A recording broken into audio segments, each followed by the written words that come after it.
Маегибиздин экинчи бөлүгүн бир гол командасындагы жигиттер, улан кыздар жөнүндө сөз кылалы.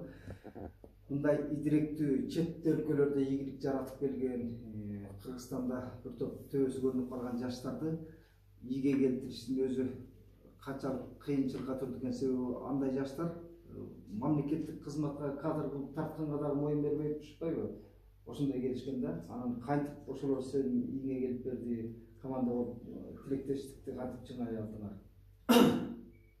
Бул аябай процесс көпкө узады. 2 жыл, 3 жыл сүйлөшүүлөр жүрдү. Ал жигиттер менен, улан кыздар менен таанышып, сүйлөшүп, башында мындай эч ишенишкен жок. Көп беседалар, сүйлөшүүлөр болду да. Анан аларга түшүндүргөнгө туура келди. Силер эми бүгүнкү заманбап билим алдыңар чет өлкөлөрдө. Анан өз тармагыңарда бир ийгиликтерди жараткан бизнесте жүрүшөт деп. Бизнесте жагы башка багыттарда агартуу жагында мындай юристтери бар арасында. Көп тармактуу улан кыздарды алар өлкө ушундай алдыга жыла албай аткан мезгилде силер өлкө үчүн керексиңер. Силер көзүңөр жетип турган иштерди жасашыңар керек деген сөздөр болду. Бирок алар айтышты, биз бирден барсак бизди баары жанагы калыптанган система жутуп коет экен. Биз жоголуп кетет экенбиз. Биз команда менен барышыбыз керек. Анан ошентип акырындап алардын менен жолугушуп сүйлөшүп команда түзгөнгө аракет кылдык. Оңой болгон жок. Көпчүлүгү келбей коюшту. Бийликти жерге чуңкур көздөп жүргөн маанайдагылар көп эле да. Ошондой маанайдагылар, алар өздөрүн эркин сыртта сезишет. Дегенде терең билимдери бар, заманбап, эркин 5-6 тилде сүйлөшөт. Бизде андай система калыптанган эмес да. Аларды бизде бааламайт. Бизде жанагы ошол айтып кеткен кошоматчылык же башка тааныш билиш ушундай калыптанып калган. Өнүккөн өлкөлөр, мисалы үчүн, Грузияны эле мисал кылдык да. Саакашвили бир убакта өзүнүн грузиндердин сыртта билим алган күчтүү жаштарга басым койгон. Аларды керек болсо өзү барып чакырып, сүйлөшүп, ушундай тартканда. Себеп дегенде алар билишет. Реформаны ошонун бат болушун ошол командасы менен чогуу жасашкан. Бизде дагы ошондой жакшы ой болгон.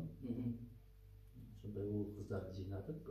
Биз жеңишке жетип келсек, бачым тез реформа жасаганга мүмкүнчүлүк болот деп ошентип ниеттендик. Реформа бул кандай болот? Бул 100 күндүн ичинде болбогон реформа, өзгөрүү болбогон 100 күндүн ичинде болбосо андан ары болбойт. Себеп дегенде бул дүйнөлүк практикада жанагы өкмөттүн 100 күндүк отчету бекер эмес да. 100 күндө бир өзгөрүүлөр болуп, адамдар сезген, адамдар ар бир жаран өзүнүн жон терisi менен сезиш керек да. Ар бир реформанын жыйынтыгын. Ошондо гана ал алдыга жылат. Эгерде реформалар бир топтун же бир команданын кызыкчылыгына болгон реформалар болгон болсо чокуламайт. Ал сөзсүз жыйынтыгы тескери кетиши толук ошондой да. Ар бир реформанын кыймылдын болгон бул жактан жиптик тартса, ал жакта 6 миллион эл ошону өзүнүн жон терisi менен сезиш керек. Ошондо элдин колдоосу менен ошондо ийгилик болот. Ошондой реформаларды жарата ала турган, жасай ала турган балдарды, кыздарды жыйнаганбыз да биз. Бирок эң өкүнүчтүүсү электорат ошол четтен ийгилик жаратып келген креативдүү жаштарды тааныган жок да. Себеби булардын көбү публичный буга чейин белгилүү борборуктар тар чөйрөдө өзүнүн чөйрөсүндө ийгилик жараткан менен жалпы караламан калкка буларды таанытуу колуңардан келбей калдыбы? Кандай болду? Жалпы биздин элдин катмарына жеткизе алган жокпуз да. Бул жакындан команда топтоп калгандар болот. Анан ошол балдардын көпчүлүгү мындай таанымал эмес. Көбү тааныган жок, билишкен жок. Анан жанагы айтып аткан биздин программага, өзүнүн багыттарыбызга көпчүлүгү дагы мындай ишенген жок. Бизде кандай ушундай нерселер болуп болбойт. Жомоктай 30 жылдан бери саясатчылар алдап келе атасыңар. Ошол эле шайлоодо депутат болуштун бир ыкмасын айтып атасыңар деген элге терең жеткизип ишендире албадык. Жердин да бир трагедиясын да болуп атпайбы? Бийликке жаштар келсин каалап атат, бирок ошол жаштар чыкса дагы алар таанып атпайбы, тааныса дагы ылчы чорчу болуп жүргөн партияларды, булардын арасында жаштар бар экен дегенге да басым коюп кетип аткан жокпу? Бизде эл мындай элибиз бизде жанагы аябай күчтүү курчуктурда жанагы мындай улутчулдук, жердешчилик, тууганчылдык, жердешчилик, таанышчылык ушундай нерселер аябай менталитетте ушундай калыптанган да. Эгер ошону жакшы өздөштүрүп, ушу элдин мындай кыска нерсени оңой популисттик нерселерди жеткизе алгандар ийгиликке жетишип келатат да. Популизм менен до сих пор эле ушундай. Анан чыныгы мындай жасай турган команда алынын ойлорун элге жеткизе албай атабыз да. Ошон үчүн жаштардын дагы мындай көпчүлүгү таанымал эмес да.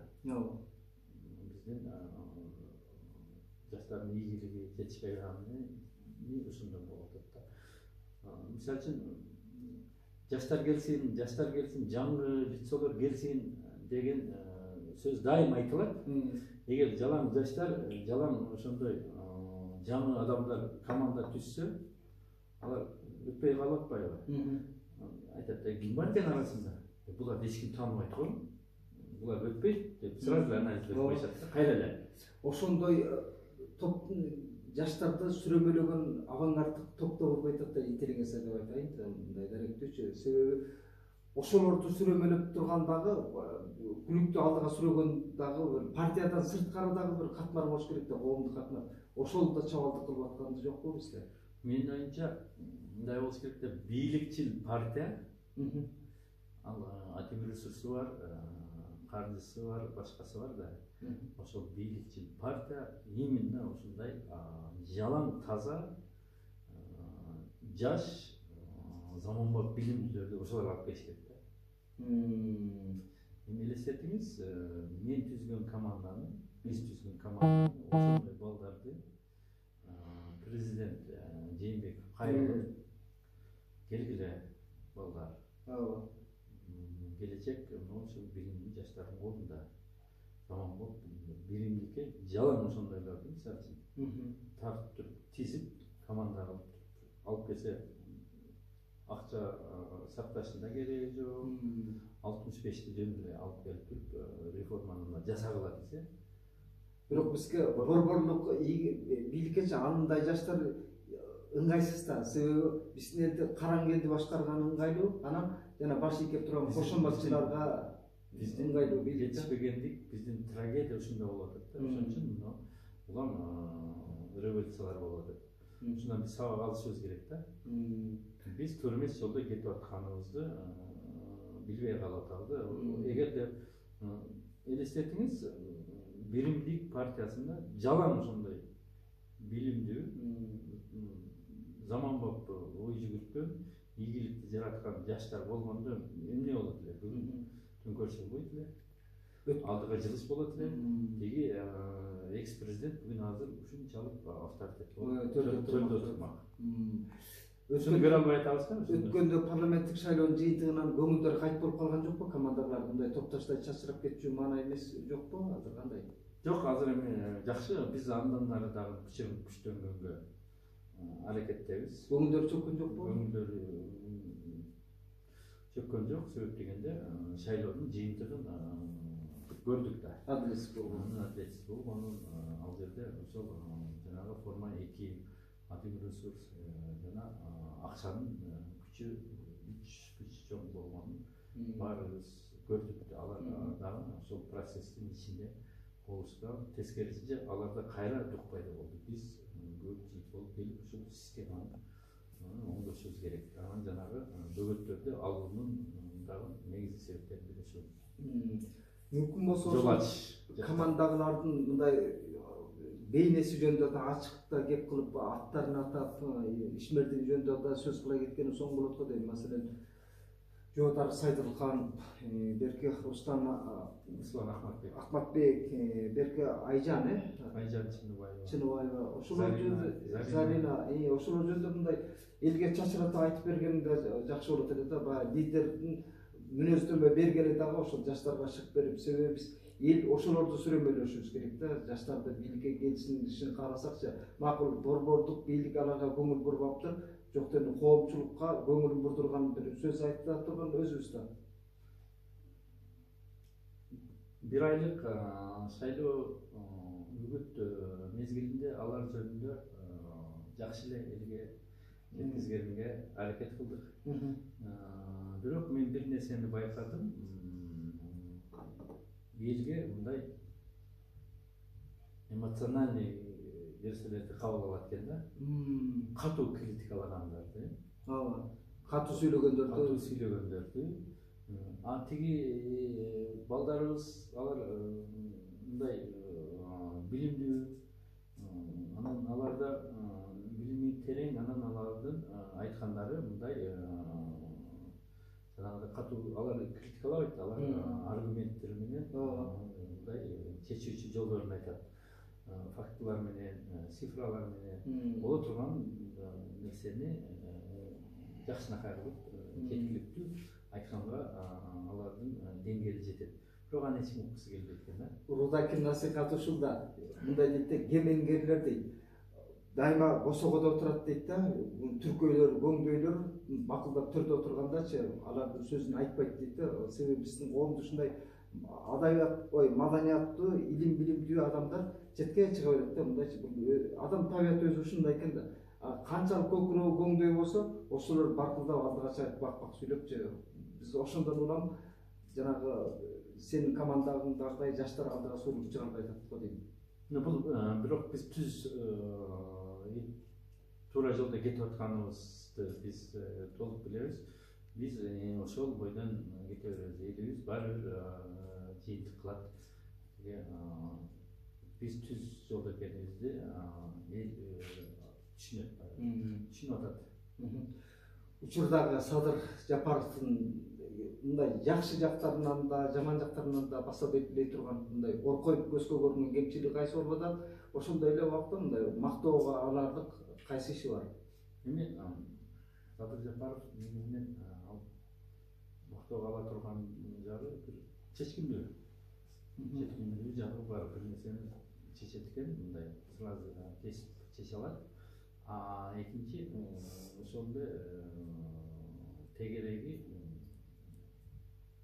эскиче ойлонгон, эскиче түшүнүктөгү адамдар жол көрсөтүп алдыга жыла турган, көрсөтө турган бир чыныгы реформаны жарата турган инсандар тегерегинен мен көрбөй атам. Ошол командасынан аксап атат да. Ошо командасы кайра эле мурдагыдай 2-3 президенттин тегерегиндегидей эле ошондой команда түтөлүп калганын байкалат. Садыр Жапаров мындай айтканда, элдин көкүрөгүндө күйүп турган көп маселени айтып атат, бирок ошол аткарылбай каларын өзү да сезбей атат. Себеби ошол айткан сөзүнүн туткуну болуп калат. Эртеңчи эгер командасында жанагы бир стандартный жолдорду таап, ошого бир стратегиялык келечегин көрө албасачы, себеби жалаң эле куруу адам менен чектелип калышы толук ыктымал да, буга чейин айтылып да келген маселелер. Анан көп могу бийлик алмаштырууда, көп кадрларды алмаштырууда ошол тегерегиндеги фанаттардын, жалданган топтордун туткунуна эрте эле түшүп калган жокпу? Азыр ошондой байкалып атат. Азыр ушундай жанагы ушул бүгүнкү түптөлгөн системаны калыптандыргандар ушул бүгүн тегеренип жүргөн Абы үйдө жүргөндөрдөн деле ошолор кайра эле айланып тегеректеп жүрүшкөндөр. Ошол мурдагы жок, мындай болбойт. Бул мыйзамга туура келбейт деп эле туруша беришет да дайымачы. Чечкиндүү кадамдарга бардырбайт. Ошондой команда түптөлүп калган. Артка кетебиз деген дагы мисалы үчүн Конституцияны өзгөртөбүз деген парламенттик башкаруудан президенттик башкарууга кетебиз дегенде ал кишинин ою багыты ошондой болгондо дагы тегерендеги жок. Туура эмес. Биз Конституцияны, бар Конституцияны бүгүн иштетип алалы. Мындай деп туруп жакшылап түшүндүргөн командада жок да, тескерисинче туура айтып атасыз, ушундай кылыш керек деп туруп жарга түртүп келишкендер да бүт. Мындайлар ошондой эле болуп атат азыр. Маселе кадрларды алмаштырууда көптүн ичин ачыштырган билим берүү министри Каныбек Исаковду алып койгону, адилетсиз болгонун мындай учурда көргөзөт. А киши реформатор боло турган бирден бир киши эле да. Макул анын ордуна келген Алмаз Бейшенаев дагы андан кем эмес кадр, ал да күчтүү кадр да, жаштардан азыркы. Бирок аны Кыргызстандын башка кризиске батып турган саласына апарса деле болмок. Өкмөт курамына керек болсо вице-спикер делес. Бирок Каныбекти алып койгону дагы абдан көбүнүн ичин ачыштырды да. Ал киши бүгүн арабыздан өтүп кетти. Ошондой реформаторлорду мүмкүнчүлүк бербеген система кайра эле курулуп аткан жокпу? Ошондой эле Каныбек агайды жакшы айтып калдыңыз. Артык кайры болсун, ал киши мындай чоң реформа жасай алмак, ага мүмкүнчүлүк беришкен жок. Буга чейин дагы беришкен жок. Бүт министрликтерде жакшы балдар келип аралап жүргөн иштегендер да жок эмес дейми? Бар эле жанагындай эмес. Бирок аларга мүмкүнчүлүк берилбей атат да. Мүмкүнчүлүк берилиш керек. Министрди айтыш керек. Мына кадр маселесин дагы өзүң чечесиң. Жумушка кимди коесуң, кандай реформа жүргүзөсүң, өзүң чеч. Жоопкерчиликти өзүң мойнуна ал. Сага бир айлык мөөнөт же 3 айлык мөөнөттү коюп ишке салыш керек да. Андай эмес да бизде тескерисинче. Ал мисалы үчүн ар кандай министр өзүнүн даже зам министрин тагдырын чече албайт. Мисалы управлениялардын тагдырын чече албайт. Анын ичинде реформа жүргүзөйүн десе өкмөттөгү ЮРТ башкасы мыйзамдар бүт тоскоол кылат, жасап турбайт. Ошон үчүн жанагы чырмалышкан система баарын алып чогултуп өрүтүш керек да. Система эч кимде жанагы талантын ачтырбайт да. Азыр Кыргызстандын жаңы бийлигин эл аралык коомчулук канча тааныбай турганы, туттоолор ушунчалык кечеңдеп атканы эмнени туюдурат? Бул убактылуу өкмөттүн негизги себеби убактылуу деп атыш мүмкүн. Эми азыр эгерде президенттик шайлоо адилеттүү жана эркин атаандашуу менен мыйзам чегинде таза өтсө, ким президент болуп келбесин, адилеттүү таза келген болсо, аны мен оюмча бүт дүйнө куттукташа баштайт. 2010 жылкы убактылуу өкмөттү деле эл ара коомчулук тез эле таанып алды эле, кызматташуулар ыкчам эле жолго коюлду эле да. Бул жолу кечең деп атканда могу пандемия жактан да биз экономикалык жактан аябай паралич болуп турганда эл ара коомчулук ушундай да колдоосу абдан керек эле да. 2010 жылдары сразу эле кабыл андай болгон эмес, алар дагы бир топко созулган. Бирок аларды дагы кабыл алып кийин куттуктоолор башталган.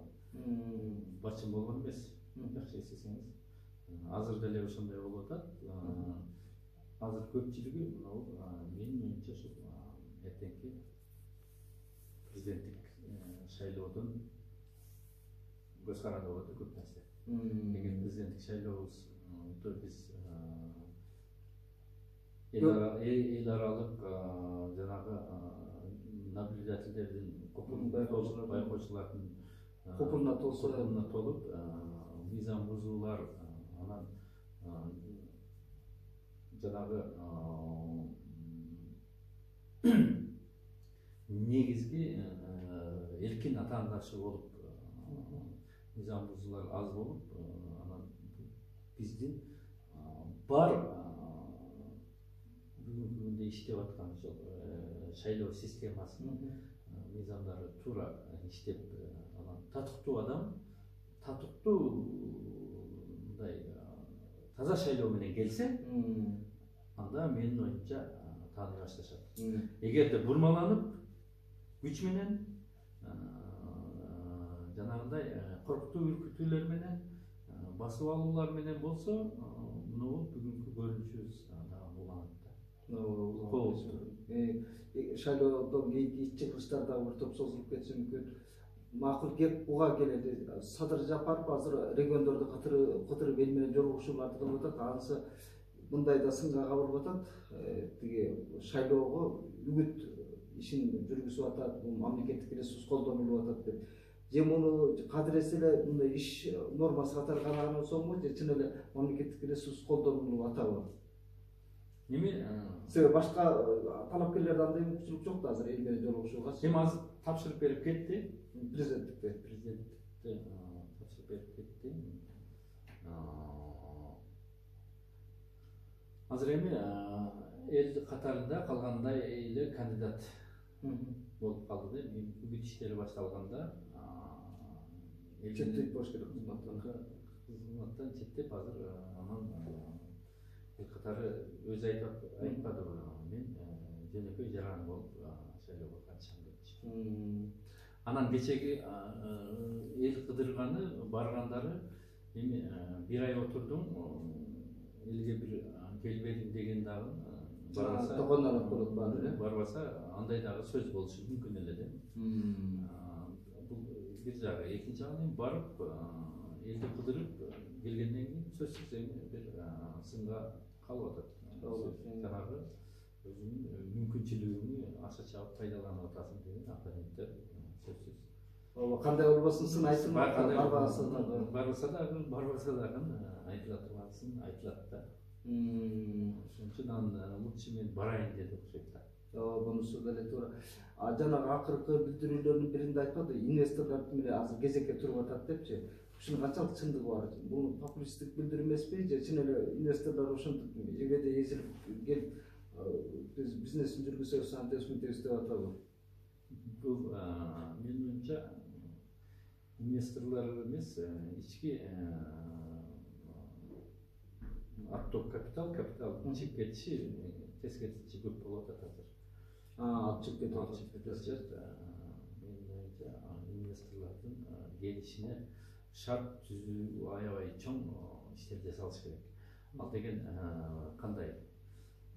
Текшерүү органдары кыскарыш керек, азайыш керек. Биздин текшерүү органдары ошол толтура текшерүү органдар ошол эле бойдон азайган жок. Салык жөнгө салыныш керек. Ал эч кандай бир дагы салык жөнгө салынган жок, ошол эле бойдон. Мыйзамдар жанагы уруксат кагаздары тез аранын ичинде чечиле турган болуп ушундай иштер жүрүш керек. Алар дагы эч кандай жылыш болгон жок. Мурдагыдай эле менин оюмча ал инвесторлор тизилип калды деген Менимче ал көптөгөн чындыкка жакын эмес деп ойлойм. Парламент трибунасында дайыма жеке бизнес секторларын коргоп жүрөсүң. Ошолордун талабын тарашып, ошолор корголбой атканынча бүгүнкү күндө ошолордун абалы кандай? Ишкерлер сөйлөсүн. Ишкерлер сөйлөсө бүгүн аябай оор. Ишкерлердин септегенде көпчүлүгүнүн кредиттери бар. Аларды төлөй албай кыйналып атышат. Өзгөчө майда бизнестегилерге кыйын эле болду. Анан иш токтоп калган. Ал мындай товар оборот дейт, айлануу токтоп турат. Чек ара жабык, Кытайдын ишкерлик бүгүн токтоп, көпчүлүгү эми кайрадан бутуна туруп кетиш оор да. Көпчүлүгү жанагы стройго кайра келип тура албай калат да. Жумушсуздуктар кычап атат азыр. Бул эми бул көрүнүш бизде эле эмес, Ооба, дүйнө жүзүндө. Бирок жанагы экономикасы начар өлкөлөр көбүрөөк кыйналат да. Биз ошол экономикасы начар өлкөлөрдүн катары толуктайбыз, значит биз көбүрөөк кыйналып атабыз. Өткөндө эң ири ишкерлердин бири Рахат Рысалиев жана ГЭСтерди куруп жүрөт да. Ошол анын айтымында Кыргызстандын 7 аймагында тең чакан ГЭСтерди курууга толук мүмкүнчүлүк бар, бирок мамлекет тарабынан тоскоолдуктар көп экенин айтат да. Маселен анын жеке ийгиликтерин, жаратмандык ишине кысканыч да бар экенин тойдум да. Себеби дайыма президент барат дагы ошол ГЭСтерди ийгиликти бийликтин эле жазып аткан ишиндей көргөзгөн маанайлар көп экен да. Маалымат каражаттарынан да ошондой кетет, мамлекеттик телеканалдардан. Мындай айтканда ошондой ГЭС курган ишкерлер дагы бүгүнкү күндө чоң мүмкүнчүлүгүбүздү пайдалана албай атабыз дейт да. Тоо таштын арасында салалап аккан, мөңкүп аккан суулардын баарын тизгиндеп ГЭС курууга мүмкүн эле депчи. Ага ички инвесторлордун эле кудурети жетет эле дейт.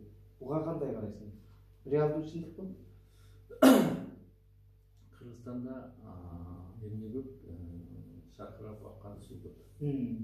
Толтурада ар бир колокто, ар бир айылда суу бар. Аны биз жана чакан ГЭСтерди уруксат берип, аларды жеңил иш кагаздарын жеңил жасатып, анан ошол эле мезгилде жанагы кымбатыраак төлөп бериш керек. Ошондой мыйзам бар. Ошону жасап берсек, аябай бул тармак өнүкпөт да. Эгерде бул тармак өнүгүп, өндүрүп аткан биздин Токтогул ГЭСинен өндүрүп аткан электр энергия разгрузка болсо, элдер чакан ГЭС менен ар бир айылдарды камсыз кылдырган болсок, анда тиги жакта электр энергиябыз бизде товар да ашмак. Аны биз жана касса миңдеп болуп атпайбы азыр. Ошол жака сатсак болот, кымбат баада дүйнөлүк кымбат баада кошуналарга сатсак болот. Же болбосо жанагы майнинг деп, жанагы криптовалюта, жанагы майнинг деп аябай алар кымбат. Ошолор менен биз кымбат кылып сатсак болот да. Буга буну менен иштеген эч ким жок. Тескерисинче жанагы мини ГЭСтерди бүт муунтуп, алардын уруксат кагаздарын бербей, алардын өндүргөн товарын мамлекет сатып алып, алар менен бат расчет кылыш керек да. Ушул нерселер бүт тескери болгон үчүн бул тармак өнүкпөй атат. Эгер бул тармакты өнүктүрсөк, биздин экономикага чоң салым кошо турган тармак. Биз экологиялык жактан да өлкөдө тазалык болот эле да. Себеби көмүр жаккандан көрө, башка жылыткычтардан көрө электр жарыгы ар бир үйгө жетип, кубаттуулук кенен болсо, электр жарыгы менен эле жылуулукту сактап турат элек да. Алдыда кыш келатат. Анан кечээки маалыматтарда жана кара кечеден көмүр ташыган машиналар митинг кылды кечечү, иш токтотуу демесин көтөрүп атышат. Анан алдыда аварийный ситуацияда турганда ушул ГЭСтердин маанилүүлүгүнө парламенттен көңүл бурдура алат белең? Бул мурда 20-30 жыл мурда экологияга анча көңүл бурулчу эмес. экология бузулду элек. Бир кандайдыр бир өлкөнүн өнүгүшүнө анализ кыла турган адамдар көчүп бара турган болсо биринчи эмнесин карайт? Коопсуздук. Биринчи коопсуздук. Ошол өлкөдө мен эч ким тоноп басып алып мүлкүмдү алып кетпейби деп биринчи коопсуздук карайт. Экинчи саламаттык сактоо. Медицина кандай? Анан образование кандай? Билим. Ушул нерселерди негизинен карап туруп азыр экологиялык тазалыкка, экологияны карап калдым да. Анан 4-5 адамдардын бири-бирине мамилеси. Жылуу мамиле. Мисалы үчүн өлкөлөр Японияга барсаңыз элдин баардыгы күлүп турат. Коммуникациялык ушундай ушул нерселерди эң негизги нерселер карайт. Мисалы үчүн Кытай акыркы 30 жылда канча триллион иштешилер табышты да. Бирок Кытайлар азыр айтып атат, ошончо тапкан 30 жылда тапкан биз триллиондорубузду кайра обратно салсак дагы биз экологиябызды оңдой албайт экенбиз, бузуп алабыз деп. Аябай чоң заводдор көп нерселерди булар бузуп алса, бизге таза да азырынча. Анан дүйнө бүт ушул көмүрдөн баш тартып атат. Көмүрдөн баш тартып, экологияны бузуудан баш тартып, тоо кендерди жанагы сиан колдонгондордон баш тартып, экологиясын, тоо кендердин ресурстарын сактап, жаратылышты сактаганга аракет кылып, ушундай чоң иштер жасалып атат. Биз тескерисинче биз казып, бузуп, Казакстанда көмүр алган мисалы келгенде буякта бузуп, сууну жолдор талкаланып, сууларыбызды булгап, мөңгүлөрүбүздү булгап, эгерде биз экологияга тийишпей, ресурстарыбызга, ошол тоо кендерибизди токтотуп, биз таза минигестерди коюп, биз таза экологияны калыптандырып, биз туризм менен алек болсок, андан көбүрөөк акча табабыз да негизи. Биз ошол мүмкүнчүлүктөрдү пайдалана албай жатабыз. 4 сезон бар. 4 сезон. Туризм гүлдөп атат, мисалы ысык жайларда. Круглый год ал жакта Саратанда. Круглый год ысык. А бизде суукка муктаж болгон, салкынга муктаж болгон канча араб өлкөлөрүндөгү элдер, канча элдер кар көрбөгөндөр, жамгыр көрбөгөндөр бар. Өмүрүндө 4 мезгил көрбөгөн. Ошолорду биз максимально пайдалансак болот деп, круглый год бизде туризм менен. Экологиялык таза, экотуризм, жанагы таза продукты, например, ушундай нерселер менен биз ушул багытта кетсек, биз андан көп акча табабыз. Ден соолугубузга дагы, башка элибиздин келечегине дагы жакшы болмок. Тескерисинче биз жок, оңойду издеп казып, ушундай эмеге жеңилге кетип атабыз тескерисинче. Парламент азыр өзүн парламент катары сезип атабы? Себеби байкыдай Сооронбай Жээнбековдун аппараты башкарып аткан жок, мындай оксоко абалда турганыбызда парламент мындай тил карап боло түшкөнсүз да бир аз. Ошондой эле парламент, бүгүнкү парламент, ошол эле парламент кайра эле ошол эмесине түштү. Бүгүнкү бийликтин көзүн карап турат. Алар негизинен кайсы күчтөр баягы бийликчил партиялар биримдик экенин Кыргызстан, дагы кайсы партиялар? Кыргызстан партиясы ошо азыр ыктап турганы бүгүн көрүп турат. Ошол эле инсандар да. Да, кыргызча албайт экен да. Анда дагы мындай саясий прогноздор кандай божомолдорун? Кыргызстан албетте кыйынчылыктан чыкпайбыз, көпкө чейин отурулуу. Бирок ошол кыйынчылыктан чыгууда аткаруу бийлигиндегилер бир тар жол таягак кечүүдөн чыгарып кетет. Эмне чараларды бир алдын алыш керек? Үмүтсүз шейтан жашайт дейт. Кимдер үмүт менен, жакшы ниет менен жашайбыз да. Ошол үмүттүн үстүнө аракет кылышыбыз керек. Аракет кылышыбыз керек. Болбойт деп отуруп алган менин оюмча бул кайдыгерлик да.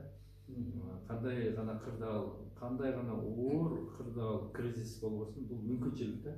Мүмкүнчүлүктөн биз оор кырдаалдан пайдаланып, ошол биз алдыга кете турган нерселерди ыкчам жасап тездетсек болот да негизинен. Бирок ошон үчүн ага бир жакшы команда бийликке келиш керек да. Жалпы кыргызстандыктар, жалпы кыргыз эли биз негативден кичине позитивге колдоого, билүүнү колдоого өтүш керекпиз. Азыр биз тескерисинче кемчилик издеп калган заманда жашап калган. Ар бири эч анын жакшы жагын изденбейт. Дагы жакшысын жаманын жашырып, жакшысын таңазалаш керек деген өз тескерисинче болуп калды да. Адамзат тарыхында мындай өнүгүүдөчү дайыма бүгүнкүдөй туңгуй кабыл чоң ийгиликке түрткү болот да. Анан биз ошол ийгиликке бир түрткү боло турган эмне болор экен, кыйынчылык болор экен же ошол бийликти башкарып кетер топтордон көз карандыбы. Себеби эл өзү улуттун сапаты да начар болуп атпайбы, оомага алып болуп атат. Шайлоодо сапатын көрүп атабыз, канчалык сатылмак экенинчи, канчалык көкөйүбүзгө тийбесин, канчалык коррупцияга тишибизди кычыратып кычыратканыбыз мененчи, баары бир эле болбой эле капканга өзүбүз түшүп берип атпайбызбы? Убадаларга, куру убадаларга, анан жана андай өткөндөгү шайлоо арасылык деле ошондо чыкты да, элдеги сатылганданчы. Мындай убакытта саткан эл болуп атат да, өзүнүн келечек саткан бир кызыл кулак эл болдук да. Ушундай элдин келечегинен албетте үмүт этели. Мен сизге такыр кошулбайм. Макул, жакшы. Элге жүктөгөн бул такыр туура эмес. Элди ушунчалык жакырчылыкка алып келген бул башкаруу системасы, ошо башкаруу системасында отуруп келген, ушул 30 жыл башкарган инсандар эл. Ошолор ушундай элди жашообузду жакырчылыкка алып келип туруп, кайра муктаждыгын күчөтүп туруп сатып алып атат да. 1000 сом, 2000 сом бир семья үчүн жакшы эле акча да бүгүн. Жок дегенде сыктанып бир тамактанып алат да, эт бетин алып башкасын алып жеп, болсо бир эмеси муктаждыгын жаап алышы мүмкүн да. Ошончолук даражага алып келип туруп, муктаждыгын күчөтүп туруп, кайра сатып алуу бул басмырлоо да. Элде менин оюмча такыр күнөө жок. Элге чаң жугузбай атканыңа мен кошуларды айтам да, себеби элдин байоолугу, энөлүгү ушу болуп атпайбы? Себеби ар намысын, ар эркин сыйлаган адам кантип ошо болобуз, күнүмдүк акча калтырат. Ушундай элди коргоң барбы? Албетте, мен милдеттүүмүн элимди коргогонго. Элди ушундай акыбалга алып келген бүгүнкү системанын башкаруу системада иштеп келгендер, ошол 4-5 кеткен президенттин тегерендиги бүт иштеген инсандар, мамлекеттик башкарууда иштеген, ошолордун катарында мен деле бармын да. Ушулар күнөөлүү деп айтса болот да, элди күнөөлөбүш керек. Эл эмне болуп атат? Мисалы үчүн, дагы 3 революция болду. 3 революция болду. Революциядан бир топ келип гана пайда тапты да. Ар бир революциядан топ келип пайда тапты. Эл эмне тапты? Эл эчтеке тапкан жок. Ошол топтор гана, клан дейлиби, ошол революционерлер дейлиби, ошолор бир сланч тапочкачан келип, Алтайда жиптерди минип, особняктарды алып байып кетишип атпайбы? Туурабы?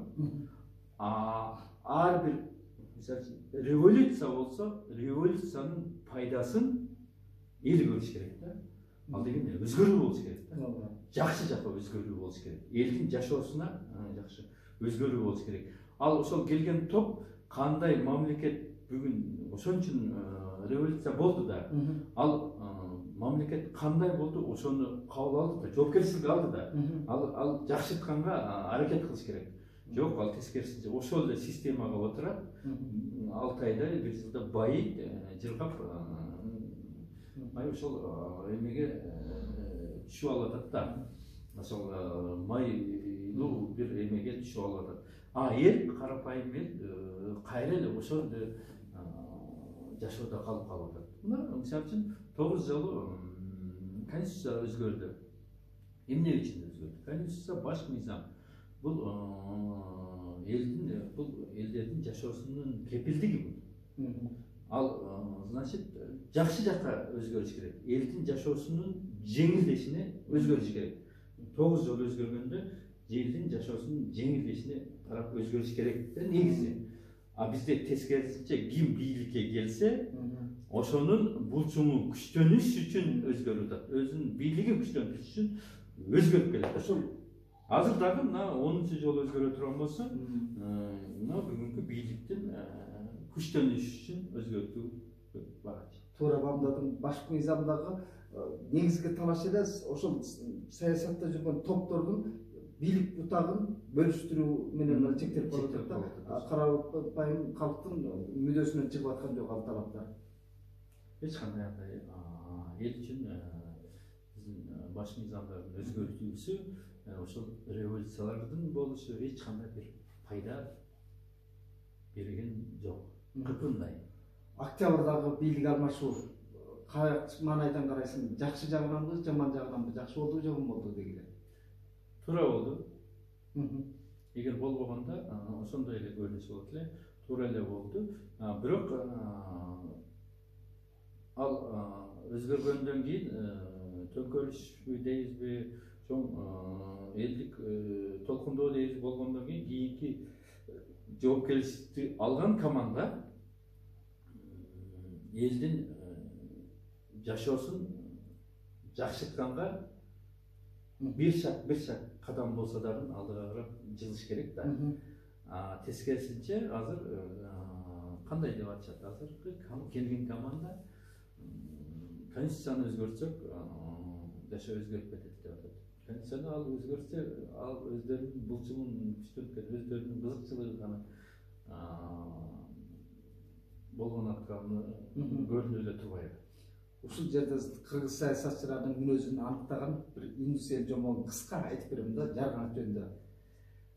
Жарганат менен жана канаттуу куштар, анан жан жаныбарлар. Бир аңгемеңизди уктум ошо. Эки топ болот эмеспи? Ошондо тиги жарганат мындай берки жан жаныбарларга да окшошуп кетет да, кейп мененчи. Мындай карасаң канаты да бар да. Бүгүнкү күндө ушу жарганат саясатчылар көбөйдү да, себеби кайгы күчтөнүп барса, жарганатта жомокто ошондой эмеспи? Кайгына барып кошулушту четтен карап турат эмеспи? Ошо четтен карап турган жарганаттай болуп саясатчылар маселен даректеп айтканда бабан дайыма ошондой күчтөр. Тиягына ой карат, кайгына оор салмак болуп калса, ошо жагына кыйшайып кетет да. Мына ошондойлордун жүзүн ачкан кырдаал болду өткөндө. Атамбаев бийликтен кеткенден кийин дагы парламент курамындагылар көп ошо жарганаттай болуп, Сооронбай Жээнбеков жакка өтүп кеткенде эң опурталдуусу ушул болуп атат да, саясий кырдаалда. Бул элдин баары иллюстрация деп айтып атпайбы? Азыр мындай жакшы байкасаңыз, естественный иллюстрация болуп атат. Тазаланып атат. Өзүнүн ар бир кырдаал, ар бир эме тазаланып. Көпчүлүгү саясий аренадан өзүн өзү четтеп атат. Бул жакшы нерсе. Эч кандай мыйзам чыгарыш менен кереги жок. Бул электен өзү эле тандалып, ошол жанагы көпчүлүгүнүн сиз айткандай жарганаттардын жанагы маскалары чечилип, көпчүлүгү эл билип акырындап четтеп атат. Жан күчтөргө мүмкүнчүлүк ачылып атат. Сен айтып келген жана профессионалдык шайлоо системасынын артыкчылыктарын түшүндүрө кетсең ушул жерденчи, себеби ошол жарганаттардан арылат белек ошол система. Бул жанагы эл көксөгөн мандатный дегендин эмеси да, бул жаңы альтернатива ыкмасы техниканын негизинде, компьютердин Биз азыр парламенттик шайлоодо биз списокти шайлап атпайбызбы? Партияны шайлап атабыз. Партияны 120 список. Анын курамына галочка койбойбуз. Курамына койбойбуз да. Бул деген курамына коюлат да. Ар бир кандидат ким адамга кайсы кандидат жакса ошого добуш. Демек сиз менин 80-чи катарда жүргөн киши деле алдыңкы көп добуш алса 80-чи келип 8-чи болуп калышы мүмкүн да, толук эле мүмкүн. Анда ошондо эмне болот? Бул дегенде биринчи элге добуш берүү укугун кайтарып беребиз. Элдин өзүндө дагы жоопкерчилик болот. Биринчи жоопкерчиликти эл сезет. Тандоо мүмкүнчүлүгү болот, сезет. Азыр списокти шайлап коюп атат, иши да болбой калып атат да. Эгер түнүнөн шайлап атабыз да партияларда. Оптом шайланып атат түнүнөн. Эгерде инсанды шайлаган болсо, ар бир адам кимге мындай копулу толуп, кимди жакшы көрсө, ошонун баскан турганына же башкасына бир анын саясий карьерасын көрүп, ошого бир эме болушу мүмкүн да. Симпатия бериши мүмкүн. Ошону түз шайлай алат да. Азыр түз шайлай албай атат да. Эгерде түз шайлоо болсо, ошондой болсо, жоопкерчилик ар бир инсандын өзүндө болуп, жанагы подкуп бир аз болсо дагы элдин жоопкерчилиги оңдо азаят. Бул бир. Экинчиден жанагы 80-чи турган 8-чи болуп тура алат. Жанагы золотой жанагы капчыктуулар 500 000 1 миллион берди деп атпайбы? Жүрөт маалымат каражаттарында. Ошентип алдыга туруп алыш дагы мааниге ээ болбой калат. Ошондо капчыктуулар эмес, кадырлуулар келет да. Парламент курамы да ошондо тирип карап болот да. Ошондо парламенттин курамы аябай күчтөнөт. Мына бул биз жана мыйзамга кол коюлбадыбы? 3% жанагы 1 миллион сомго түшүрүлүп формейтилип. Bunun артында экинчи шагы ушул азыр түз шайлоону камсыздоо. Мыйзамды азыр биз сунуштап атабыз. Мыйзам МКЖМадан алып чыгабыз, ошону камсыздап, ушул экөө комплект болгондо буюрса парламентте жаңы түздөрдүн элдин копулуна ээ болгон чыныгы лидерлер парламентте пайда болот. Жанагындай тааныш билиш капчыктуулар бекинип алып алдыңкы десяткада болгондорго бөгөт коюлат. Биз бүгүнкү күндө парламенттик башкаруунун артыкчылыгын дагы жеткиликтүү айта албай атабыз, жеткире албай атабыз элгечи. Себеби эл болбой эле кайра эле президенттик башкаруудан канчалык көңүлүбүз калса деле бүгүнкү күндө Садыр Жапаровду колдогондор деле ошол системанын өзүн колдоп атканы таңдалыштуу да. Себеп дегенде результат болбоду да. 10 жылда результат болбоду. Элдер мындай парламентти жаман көргөнү бул чындыгы бар да. Жыйынтык болбоду, элдин жашоосу алдыга жылган жок. Ошон үчүн элдер альтернативный жолду издеп атат да. Ким келип өзгөртөт экен деп. Ошого элдин бир эмесине туура келе турган сөздү айтып атат. Андан манатный болсо силер өзүңөр түз шайлайсыңар деген нерсени элге айткан үчүн элге ушул жабылды. Өзүң быйылкы президенттик шайлоого эмне үчүн аттанган жоксуң? Мүмкүнчүлүгүң бар эле, мындай электорат сага болгон бир ишеними да бар эле да. Чыгат деген болжомолдор болуп атты эле. Бирок неге тобокелчиликке барган жоксуңбу, же ишенген жоксуң өзүңө? Бул жерде аябай көп мындай факторлор бар. Мен негизи бир нерсеге аттансам, бир нерсени жасасам, чыксам, жеңишим керек да.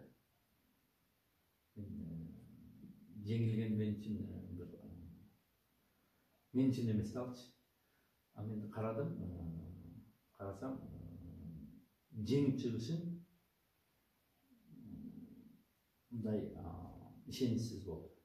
Чындап. Анализим аягына чыккан жок. Карасам катышкандардын катарынан бирөөсүн алдыңкы орундарга барышым мүмкүн эле жакшылап аракет кылсам, бирок толук кандуу жеңип келишимме мен чындап мындай эмем жетпеди.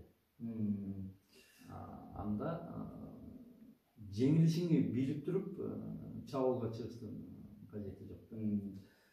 Турмушта мындай да Гүлүктүн сөз саяпкери бар, Алгыр куштун мүнүшкөрү бар да. Сенин саясаттагы мындай таптап турган устатың барбы? Дайыма мындай жол багыт берип турган нускоочуң барбы? Ким? Андай мен акылдаша турган мындай же чөйрө барбы өзүңдүн? Акылдаша турган мындай саясатчылар, агаларым десем, андай кишилер бар. Алар менен дайыма сүйлөшүп турам. Мисалы үчүн мен Эмиль Маталиев менен көп сүйлөшөм. Ал кишиден мындай көп жакшы таасирдүү нерселерди алам. Өмүрбек Текебаев менен көп сүйлөшөм. Муктубек Абдулдаев. Ушундай инсандар менен сүйлөшүп, кээ бир нерселерден алардан жооп алам, көпчүлүк нерселер өзүм үчүн. Анан жаштардан азыр эки жактан келген жаштар менен көп акыркы күндөрү убактарда көп сүйлөшүп атат. Алар мындай беседа кылып отурганда ушундай жооп таппай турган убактарында ушундай ырытып коюшат да. Алар өздөрү билбейт. Азыр жаштардын арасындачы улуулардан ала албаган өрнөктөр көп. Булар мындай чукул жолун айтат да. Ооба. Кыска жолун айтат да. Ийгиликке эрте жетер, мындай тез болот. Таап алсаң болот да. Себеби бизде стереотиптүү түшүнүктөр калыптанып калган да, улуулардын эле жолун карап турган, улуунун эле бир батасын күтүп турганчы, анан биз ошо жаштардан бирдеке үйрөнөлү деген маданиятты калыптай албай атабыз да. Биз өзүбүздү аябай адам жогору сезе беребиз экен да. Текебесин күчүлүү. Чындап артка кайрылып ошол жаштар менен сүйлөшсөм, алардын көз караштары биздикинен бир топ алдыда. Аларда просто практика жок, аларда мүмкүнчүлүк жок, пайдаланган эртерээкте. Алардын эмелерин дүйнө таанымы, баардыктары такыр бизден алдыга болуп кеткен. Алдыда да. Ошону биз моюнга ала албай келебиз да. Жакшы моюнга алган. Тиги биздин саясатта Кыргызстандын шартында устат шакирт салты калыптанбай келет. Өзгөчө саясаттачы, мисалы өнөр жаатында бар, бир балача манасчын шакирти кул болуп туруп, балача комушчун кул болуп туруп, бул өнөрпөз кул дегендейчи. Анан кыргыз саясатында ошо мисалы Шеримкуловдун шакирттери ким, же болбосо Текебаевдин шакирттери ким, Отунбаевдин шакирттери ким дегендей эле ошол устат шакирт институту да керек го дейм. Бул жагынан сен ошол башыңан өткөрүп аткандайсың да. Мен жапаятан бери сураганда айтып атпайсың, Эмиль Маталиев, Өмүрбек Текебаев, Муктубек Абдулдаевден кеңеш алып дегиле ушул партиялык мектепти калыптоодо бир бол партиясы буга чейин мүдүрүндү, чалынды, бирок акыркы тандооңдо кардиналдуу өзгөрүүгө бардың да, жанагы жаштар мененчи. Бул эми партиянын ушул бойдон түпкүлүгүндө партия катары калыптанып калар бекен, же кайра эле баягы ар бошкондон улам шайлоо сайын курамы алмаша береби?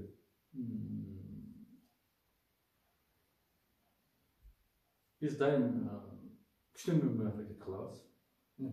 Өзүбүздүн катарыбызда күчтүү инсандар менен толуктан аракет кылабыз.